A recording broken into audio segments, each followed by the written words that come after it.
Well, 2020 has been a year of sacrifice and loss. And as we close out the year with the holidays, we're once again being asked to sacrifice the gatherings we enjoy year after year. But it doesn't have to mean losing out on those traditions completely.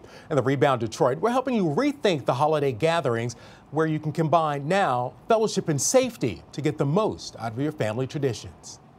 As we close out the holiday season with Christmas, Kwanzaa, and New Year's, we're being asked to celebrate without gathering with friends and extended family. And for Ann Bingzanovich, that threatens a Polish family tradition of Christmas Eve gatherings called a Wigilia. The annual tradition in Ann's family was started by her great-grandparents, John and Amelia, 116 years ago. Last year we had, I think, 60 people at Christmas Eve.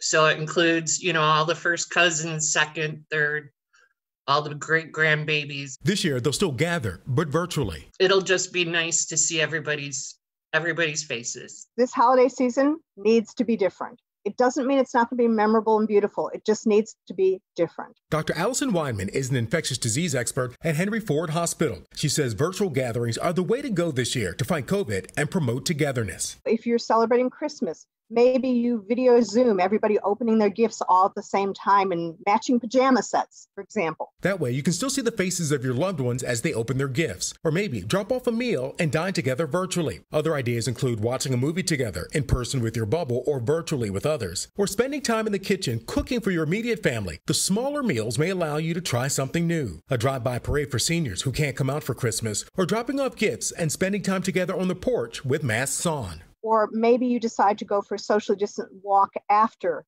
you eat, or hang out or go for a walk in a park wearing masks and socially distanced. Ann says she visited with friends this weekend after months of pandemic isolation. And while it's not the same, she says the companionship still means so much. It renewed my soul. And with New Year's just a week away, Dr. Wyman says, go big, but stay home. Celebrate at home.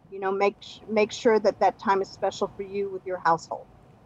Now, Dr. Wyman says it's best to avoid travel altogether, but if you are traveling, try to avoid travel on the busiest days. Always wear your mask and spend as little time in the airport as possible, and avoid eating anything or drinking anything in the airport. That way you can keep your mask on and avoid touching your face. And finally, have whoever you're going to see pick you up and drop you off. That's one less person you're going to come into contact with if you take a cab or an Uber. If you have them pick you up, you're sort of keeping your bubble a little tighter.